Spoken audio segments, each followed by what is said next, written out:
Good morning. Good morning. Good morning. Sorry about the late start. Morning, Ta. Shalom, Sheh.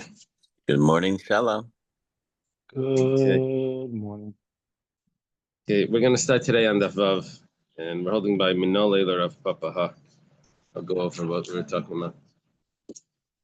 Okay, we thank Hashem they're able to learn Torah every day, and this was our learning. We should have Beis Hamikdash, Amid Aleph, Vav Amid Aleph.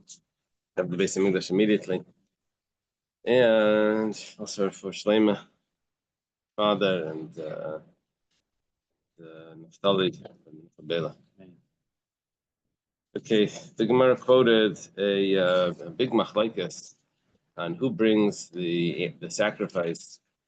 Besdin makes a mistake. Is it the Besdin or is it the community? And then how many sacrifices do you bring? Do you bring 12 sacrifices, one for each tribe, or do you bring one sacrifice? Do you bring for each tribe plus the Besdin brings one?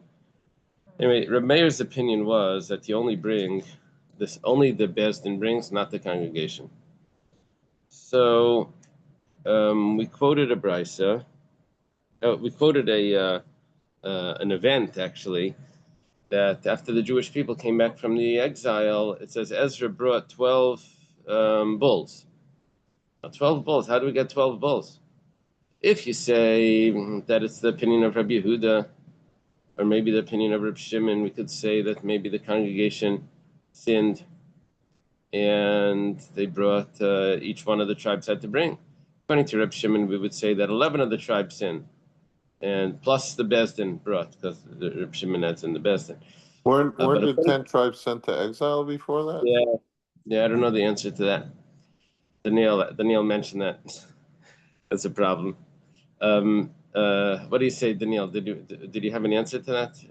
Was it representing that or? Yeah, that was the ChatGPT answer. It was symbolic. I don't know. The commentaries on the side directly don't mention that issue. Okay, whatever the case is, what's going to be with Reb Meir? How, according to Reb Meir, did we have 12 sacrifices? According to Reb Meir, it's only the Besdin that brings one sacrifice on behalf of everyone. The Gemara answered that they sinned 12 times. They sinned 12 times. Now, this whole discussion is when they sinned was, the Gemara was saying that it goes back to the time of Tzidkiah when they sinned before the exile. We had a question, but the ones that sinned aren't bringing it. And we have a rule that if the people that sinned passed away, so the children don't bring the sacrifice. And if the sacrifice was designated already, the children don't bring it either. They just let it die. And here we're bringing sacrifices for people that sinned years earlier. So the Gemara says, Amar Rav Papa says that when do we say that a sin offering is put to death if the owner dies? That's only by an individual. But by a community, there's no such thing as a community dying. Community is always there.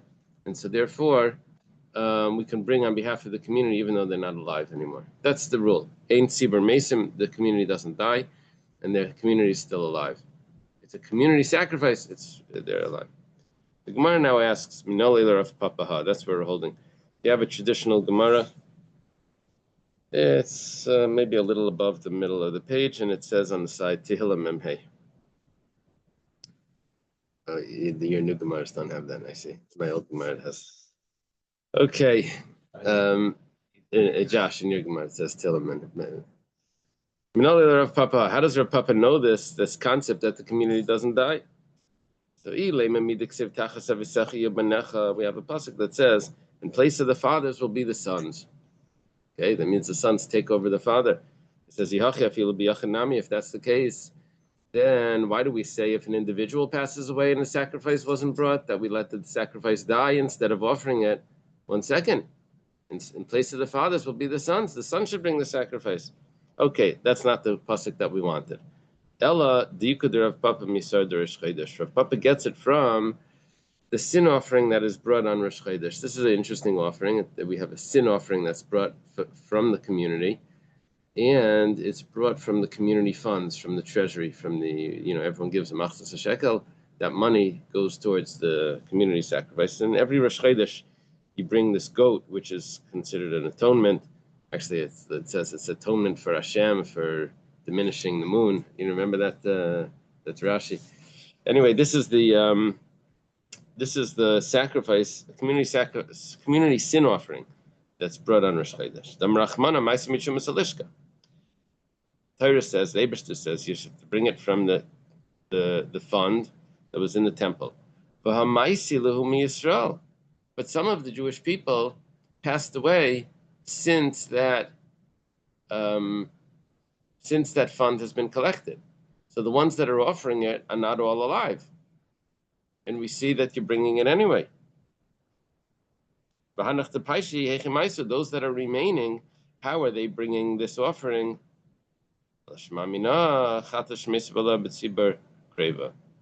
Must be that we don't say that there's an issue in a community if the owners of the sacrifice passed away. We can still offer the sacrifice even if the owners have passed away by a community sacrifice. That's sort of the source for a papa. That's what the Gemara is suggesting. Gemara says, "Mi dami." How can you compare these two cases? Here you have a case where someone may have passed away since the month of Adar, since the money was collected, and you're comparing that to a case where 70 years earlier, the people passed away. It says, maybe no one passed away since Rosh Chodesh Adar. Used to tell us every certain amount of seconds someone dies, every certain amount of seconds someone's born. Remember, like those these statistics that they have. But it doesn't, just because it's a statistic doesn't mean that that's what actually happened. It's those are just numbers. It could be. So how do you know that someone actually died? Maybe no one died until this carbon was brought. But when we're talking about the 70 years earlier, before the exile, and now this is after the exile, so for sure they passed away. So we're saying now, how could you compare the fact that I bring a carbon every month does not prove that I should be allowed to bring a carbon 70 years later? At the time of the Rav Papa Mehacha, we're going to look for another source. Ksiv, the pasuk says, "Kapar lamchi Yisrael asher pedisa Hashem." This should be an atonement to the Jewish people that Hashem has redeemed. Now, this is talking about the Eglah Rufa. We're talking about where the elders come down to the valley where they found the body of a person that died between cities, and they have to break the neck of the calf. And they say that this is atonement also for the people that Hashem redeemed. Now, Ru'uya kapara zush at the kapra al Mitzrayim. This should be an atonement all the way back to the people that have come out of Egypt. Hashem redeemed them from Egypt. It's going back many years. The Midiksiv Asher Pedisa. It says that you redeemed. It means that going back to the time of the Exodus of Egypt. The Gemara says, "Mi dami." How can you compare that? Hasam kulu isnu. One second. This is an atonement for the people that are alive. It turns out that it's also extended also over the previous generations as well. It should be an atonement. But over here, the whole atonement is only for the people that have sinned 70 years earlier in the time at the end of the first temple. Gemara says, "Enachanami." But over here, are the people alive? The Gemara says, "Enachanami." Yes, they are alive. After the exile, there were people from the first temple that were still alive. Someone lives to the first and second. Yeah, people that lived from the first to the second. The Ksiv, the pasuk says, "B'rabim me'akayim alavim rashi avis." The pasuk says that many of the Kayanim, the Leviim, the heads of the families, were crying when they saw the second temple. They said, "This is a temple. This is you can't compare this to the first temple." Right? They were not impressed. So I thought it was better. it was bigger, but they weren't impressed. The Shekhinah wasn't there the same way. Half the people were laughing, half the people were crying. Right? It was like a very Half of people were crying. So here it's quoting the ones that were crying. Why were they crying? Because they remembered the first temple. See, they were still alive. So Gemara says, "V'dilma mu'atam havi." Maybe the way we can explain this is like this: the ones that were laughing were the main ones. That's the majority. That's the younger generation. They were really happy about this. The ones that were crying were the minority, and those are the older ones. So that would mean that this is going to be an atonement for the only the minority, and those the majority of the people were not around. This atonement that's being brought can't be brought. We're asking it can't be brought for the majority because the majority of the people were the youngsters. Gemara says, "Aksiv." That's not true because it says, "Lehikiru b'kol truas hasimcha l'kol b'chiyam b'kol nishman merachik." The crying was louder than the laughing. The majority of the people were the elders. You weren't able to hear the sound of the laughter because of the sound of the weeping. And they could hear it till very far. Okay, so what we're saying now is that the reason why we're able to bring these sacrifices is because the congregation was still alive. At least the majority. Now, there's two majorities here. There's a majority of the people that are standing in front of us. Who is the majority? The majority is the elders. Doesn't mean it's the majority of that generation. It's just the majority of the people that are here. Okay. Whatever the case is, the majority of the people here are bringing a sacrifice for behalf of the sin that was committed at the end of the first temple. Now, if that's the case, this whole business about Ein Tzibur Mesa, that the congregation doesn't die, it's not really applicable. It's being brought by the people that are alive. Okay, whatever the case is, the Gemara says, "V'amizidin havi." But that generation, they did not sin by mistake. They were worshiping idols. And so they did it on purpose. So how could you bring a sacrifice for people that sinned on purpose? Sacrifices are brought for people that sin by mistake.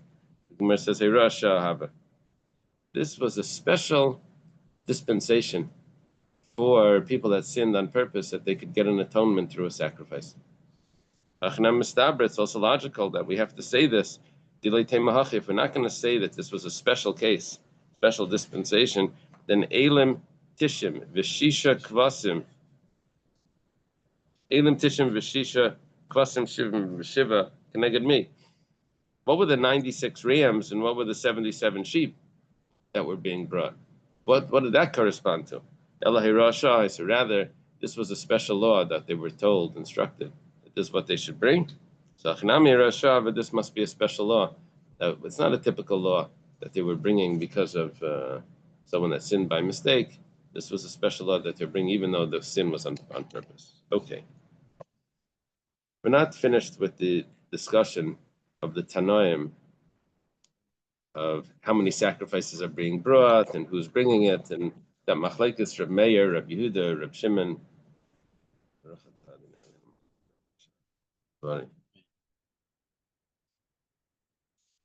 Tanu Rabbanan, taught in the Brisa. Meis echad min hatzibur chayavin, echad mi bezdin p'turim.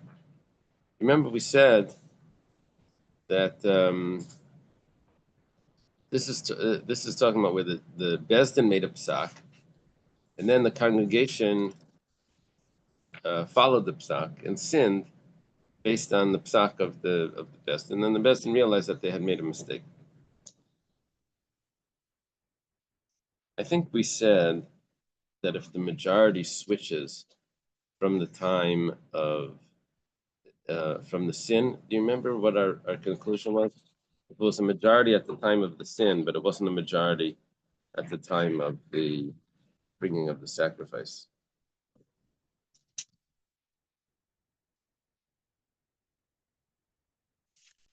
Remember how we concluded that? I think it was a question that the Gemara asked.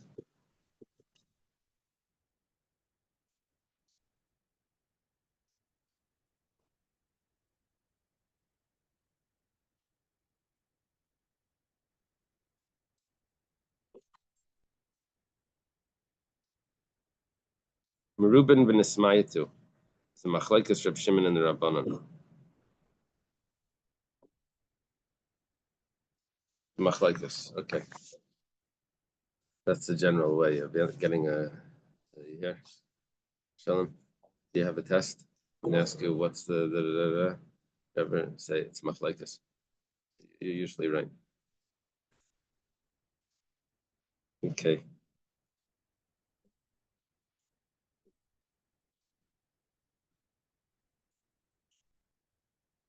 What do you mean didn't match? Saying now, I'm just saying now, if someone passed away from the congregation after the sin was committed, right? So before we had a discussion, if now that's affected the majority of the congregation, right? Then we had the discussion. We said that was a machlekes. Over here, that's majority afterwards it wasn't. yeah, it was a majority before, but because someone died, now it's not the. And here, we're not discussing that, where the majority shifted. We're just discussing now. If someone passed away, then that's what we're dealing with now, is that a sacrifice is being brought on behalf of someone that's not alive, because he passed away already. So we say that we still bring it. We still bring the sacrifice. Chayavin, the Bezdin still brings the sacrifice, or the individual, or not the individual, or the congregation, whoever it is. We're not sure exactly which opinion this is right now. Let's say it's the Bezdin. Echad mi Bezdin, if one of the Bezdin passes away, then Petur, and then they're exempt. Yeah, that we said. Montana, who's the author of this brisa that makes a distinction between the one that sinned that passed away or the one that paskin passed away? Amar Reb Chisda, Amar Reb Zera, Amar Reb Yirmiyah, Amar Rav. I have a whole bunch of people in the name of, but it's in the name of Rav ultimately.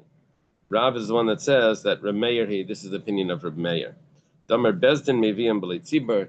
Reb Meir says that who brings the sacrifice? The Bezdin, not the congregation. Therefore, if one of the Bezdin passed away, it seems like it's more of atonement for the Bezdin than for the congregation. So the Bezdin it's as if the Bezdin is missing one of the owners of the sacrifice isn't here, then it's not brought. Hilkach Mesechad Menatzibur Chayavin Dakaim Kula Bezdin, because the Bezdin is the one that needs to bring the sacrifice, and they're still around. Mesechad Mi Bezdin Peturin. Because this is like one of the partners, one of the owners of a sacrifice that passed away. So then you don't continue to bring it if it's a sin offering.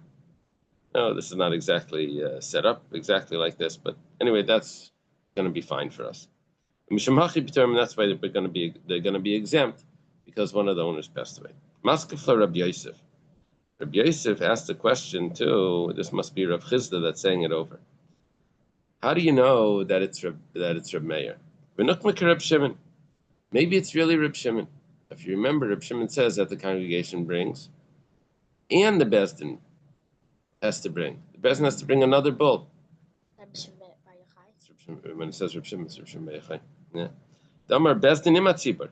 Reb Shimon holds that they would bring a total of 13 if everyone sinned. 12 tribes plus the Bezdin.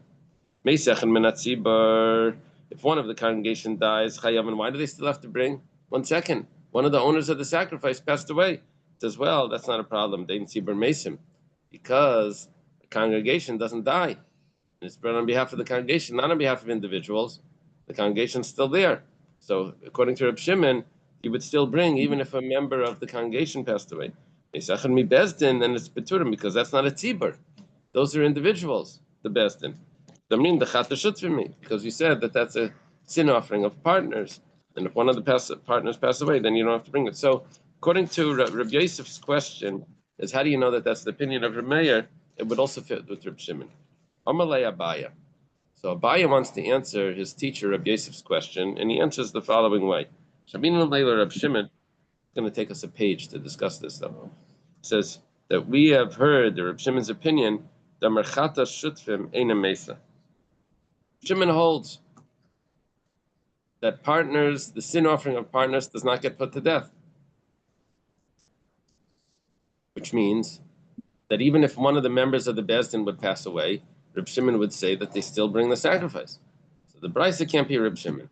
And where did Reb Shimon say that a sin offering of partners doesn't get put to death? It's still offered. The Tanya was taught in a brayse. Parvasocial Yom Kippurim Shavdu v'Fshachim Tachteim Yemusu Kulam de Rabbi Yehuda. Let's say they lost the sin offering, the goat or the bull of Yom Kippur. So they designated other ones, and then they found them. So we have these extra sacrifices. So they're put to death. By a sin offering, it's put to death. However, Rabbi Elazar, Reb Shimon Aimer. That case, which one? What's not with the guy? 1 second.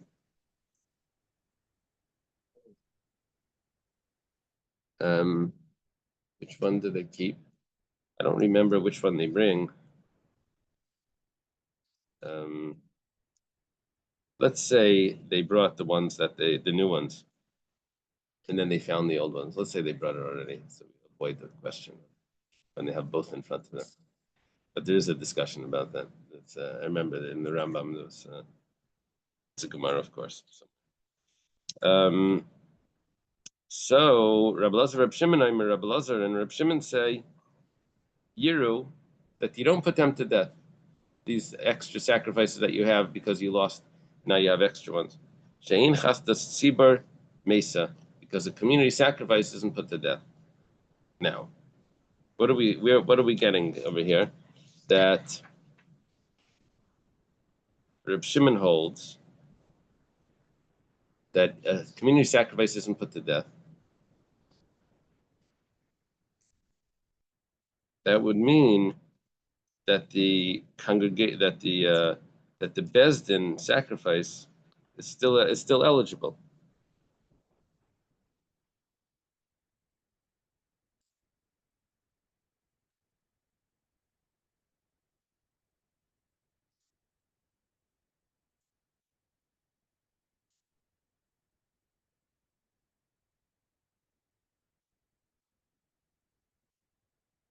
What we're doing now is we're doing a comparison to the community sacrifice to the sacrifice of partners. And what we want to say is that the sacrifice of partners of the Bezdin is considered partners. It's all considered partial owners. It also shouldn't be put to death if one of them passed away. The comparison is not perfect. There's a few differences in the comparison. One is that you just mentioned that it's a community versus a partners. Okay, but we're doing this comparison that we're saying that it's all the same. And the other thing is that over there the animals were extra, and over here it's not that we have extra animals. Over here we have a member of of one of the owners isn't alive. And we're saying that should be the same law. Normally, Rabbi Yosef says back to Abaya, he says, how can you compare these two? Koyanim ka'amrit. You're talking about a sacrifice that's brought on behalf of Koyanim. And Shani Koyanim dikri kal. The Koyanim, the bull and the goat of Yom Kippur were brought on behalf of the Koyanim. And the Koyanim are called the congregation. If they're called the congregation, then so then this is not just a regular sacrifice that's owned by partners, the way we were discussing the sacrifice of the Bezdin. The sacrifice of the Bezdin is owned by partners. If one of them dies, then we should, even Reb Shimon would agree that you don't offer the sacrifice. Over here, the reason why you're offering the sacrifice, even though you're not offering the sacrifice, you're not putting it to death, is because it's a sacrifice of the Koyanim, which are considered a congregation. So according to Abaya, the Brisa could be Reb Shimon. According to Reb Yosef, the Brisa can't be Reb Shimon. It could only be Reb Meir. No. I'm sorry. Reb Yosef wanted it to be like Reb Shimon. Oh. Yeah. Reb Yosef wanted it to be like Reb Shimon. And Abaya is saying that it can't be Reb Shimon. Why not? Yeah, this is how it's going. Reb Yosef is suggesting that it should be Reb Shimon. because in order for it to be Reb Shimon, I have to be able to say that if someone dies, you don't bring the sacrifice. And comes along Abaye and says that Reb Shimon doesn't hold of that. Reb Shimon would hold that the sacrifice would still be good. Comes along Rabbi Yosef and says that source that you have that Reb Shimon doesn't hold of this, that's by koyanim, that's not by partners. We're on top of Vavam Beis. Elamayata. If that's the case, that you want to view the koyanim as an entire community, and therefore you can't compare, and therefore the brisa could really be Reb Shimon. If that's the case, then Naisi Par Bahira. Why don't the koyanim? Remember we said, according to Reb Shimon, that you bring 12. If everyone in the congregation sinned, you bring 12 sacrifices for each of the tribes. One second. What about the koyanim? They should also. You're telling me that the koyanim are considered a congregation, and that's why the law is going to be different by the koyanim sacrifice of Yom Kippur, which would not be the same. If that's the case, then let's extend this further and say that the koyanim are considered a congregation, and they should have to bring a 13th sacrifice. If you're going to say, okay, they do bring a sacrifice. It says in Tafilu Shvatim, you have too many tribes now. You had 12 plus the koyanim. Elam Ravacha Bar Yaakov Shifti Shalevi Leikri called. Ravacha Bar Yaakov says that we don't call the tribe of Levi as a congregation. The Ksiv Hini Mafrecha Rabbi Sichon Asatich LeKalamim.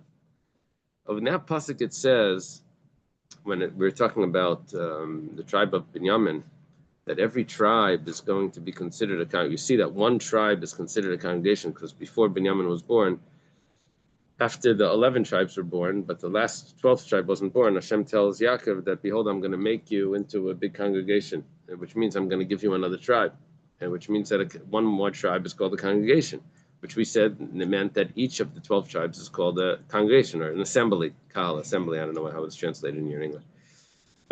And then the pasuk goes on and says, and you will inherit the land.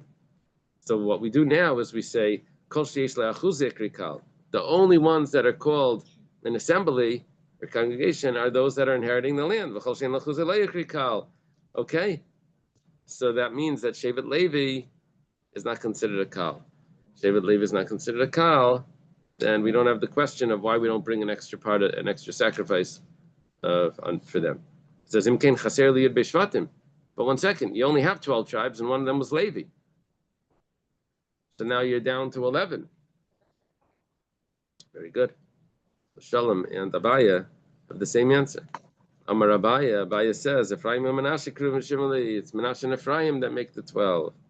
Amar Rava says, Vaksiv al Shem Achem Yikr ben Achlasam. But the Gemara tells us, Rava says, there must be a brisa somewhere. It says that Ephraim and Menashe will be called like their brothers on the name of their brothers for their inheritance, which means, it says that the tribes that are born after Ephraim and Menashe will go under Ephraim and Menashe. But it says like this: Lenachla hukshu v'leila davaracha. The only thing that Ephraim and Menashe were compared to Reuben and Shimon is regarding inheritance of the land, that they get a portion just like Reuben and Shimon.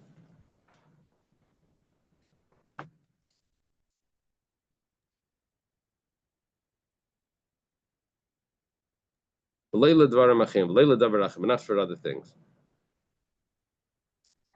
Which means, which means that if there's a sin that's committed because of Psak and the Bezdin, Ephraim and Menashe should not bring each 2 separate bulls, because it was only for inheritance of the land that they're divided into 2 tribes, but not for other things. It says, Veloy? What do you mean it's not for other things? They're considered separate tribes. In the desert, it had sets of 4 flags, right, in the encampments, and each of those 4 encampments had 3 tribes with them, and those tribes included Ephraim and Menashe. Was 1, 2, and 3, whoever was with them. I don't remember. So.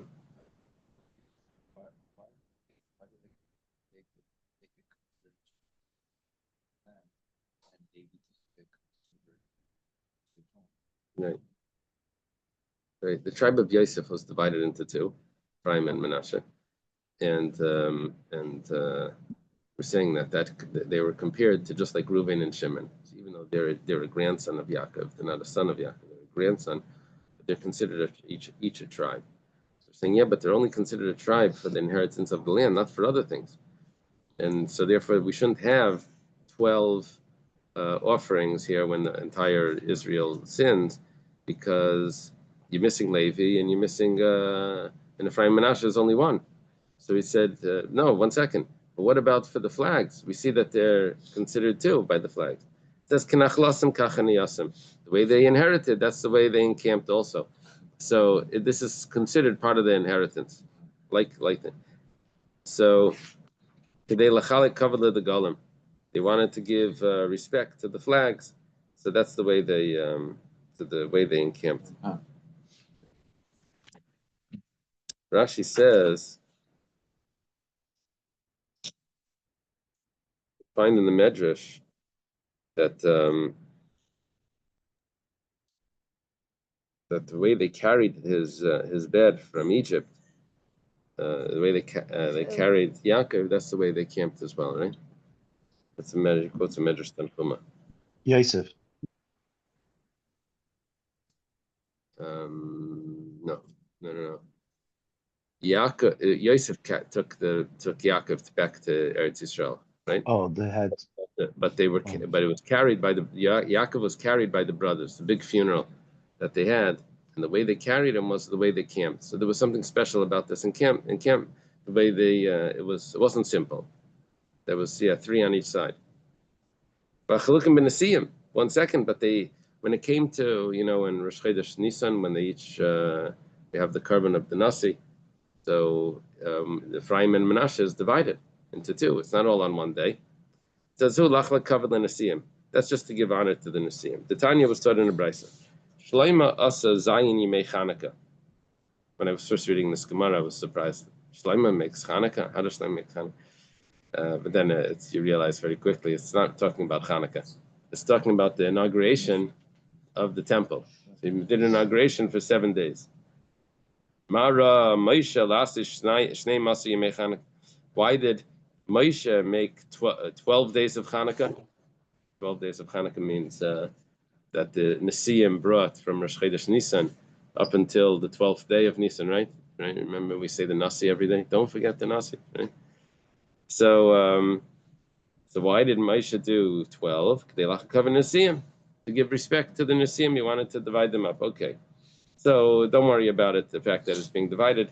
It doesn't mean that you're going to bring that...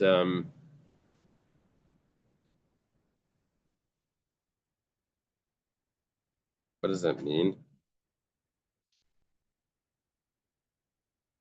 So we're holding right now, are we saying that Ephraim and Manasseh are going to bring the separate sacrifice, so they're not going to bring the second 2 sacrifices?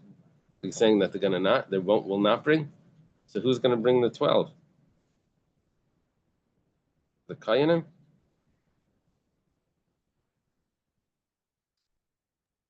This is still supporting that it's Manasseh and Ephraim, not that it takes it away. I know, but the Gemara looks like it's saying that we don't really divide them up for anything else.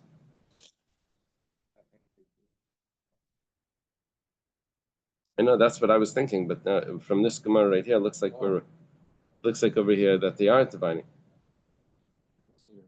They are that Ephraim and Manasseh should bring together. That's the reason in which we distinct tribes in regard to these offerings. In regard to other matters, such as the communal Arab bull for a single tribe. So how do we get 12? How do we get 12 now?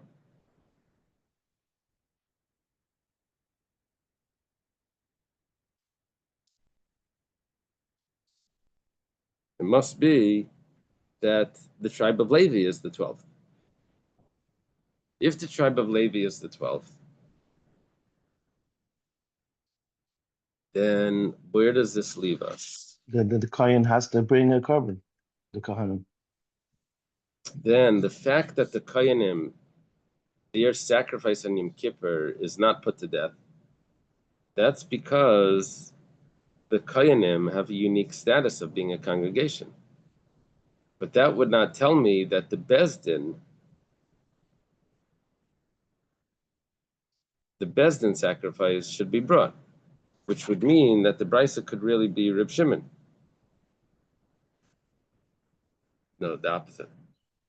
They're saying the Kahanim are not Shutfim.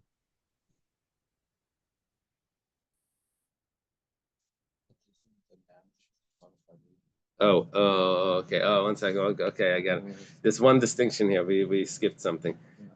The tribe of Levi could be considered a Kal, but the Koyanim aren't necessarily a Kal.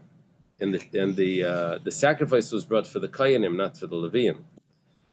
So, which means that the Koyanim become our partners. Koyanim are partners, which means the Koyanim are compared to the Bezdin. And which would mean that if Reb Shimon holds that the sacrifice of the Koyanim is not put to death, then the sacrifice of the Bezdin shouldn't be put to death, which means the Brisa can't be Reb Shimon, which is the opinion of Abaya. Yeah, that's what we're holding right now. Now the Gemara says, "My Havi Allah." What's the conclusion here regarding Abaya's statement regarding Reb Shimon? Is the sacrifice of partners put to death or not? Tashima. The common lesson the Tanya was studying in the Brisa. Reb Shimon says, "Chamish chatzis mesis."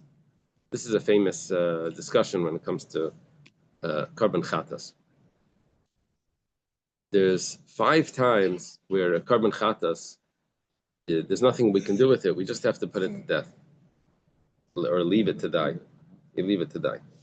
What are those chatas? One is a vlad chatas. Let's say someone designates a chatas and then it has a baby. It gives birth. What do you do with the new one? So there's nothing you can do with it. So you just leave it to die. Tmuras chatas. I'm sorry? If it also has a child, Yeah, you would just leave it. you can have like a whole family. You Yeah, can't well, touch them. you're not supposed to collect them. You're not supposed to leave them around because someone may make use of it, and it was really holy, and so you can't use the things that it gives. You can't use the sharings of wool and this because we're afraid you might collect. Tmuras chatas. If someone designates another sacrifice in place of his first one, while the first one still is intact and without a mum or anything like that, and so you can't bring another sin offering because you only committed one sin.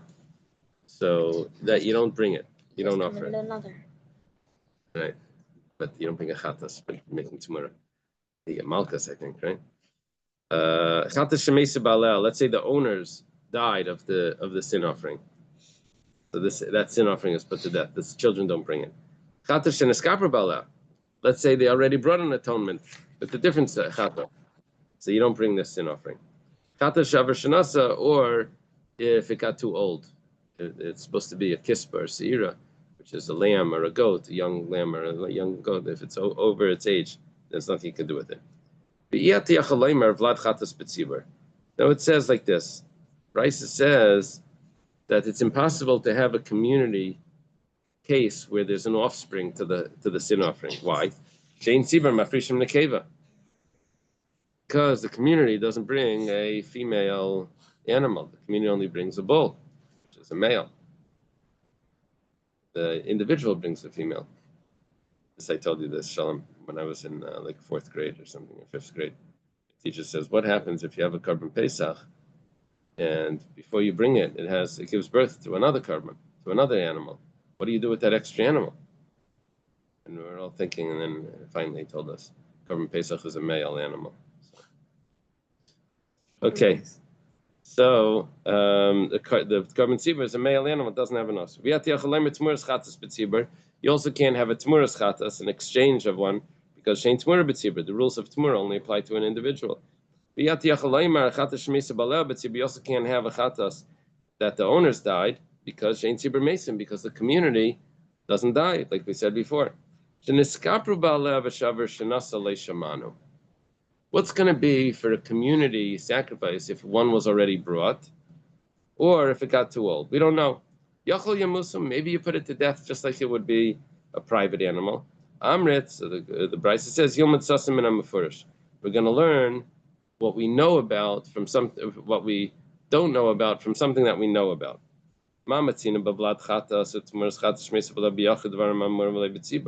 Just like these 5 cases.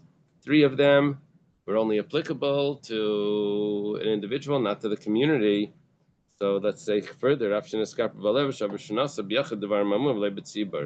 that it's only applicable to the individual, but not to the community by all of them.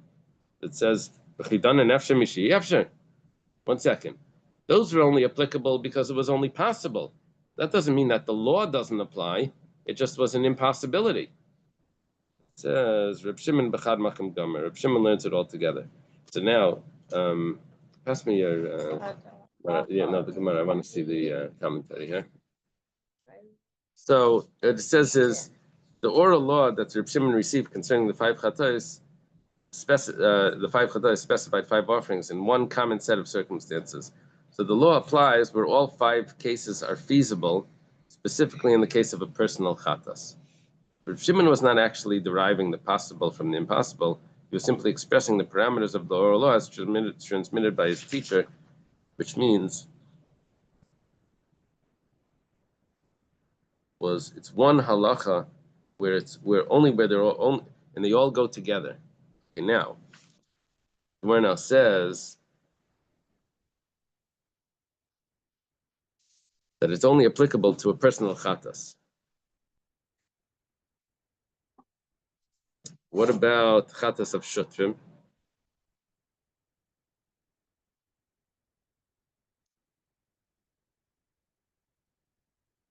Chatas of partners.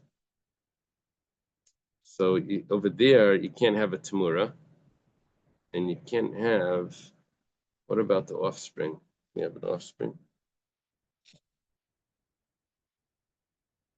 So because we're talking about community sacrifice, there's no offspring. So it goes like this. They say like this. It follows that according to Reb Shimon, the law of the 5 chatos does not apply to the chatas of partners.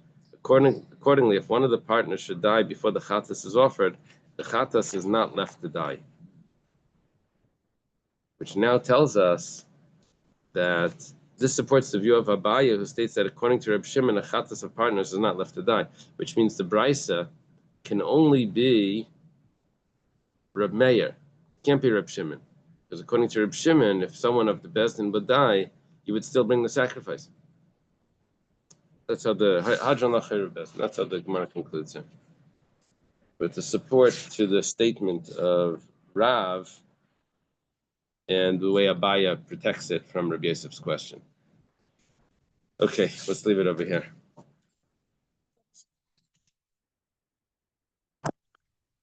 Thank you. Okay, have a good day, everyone.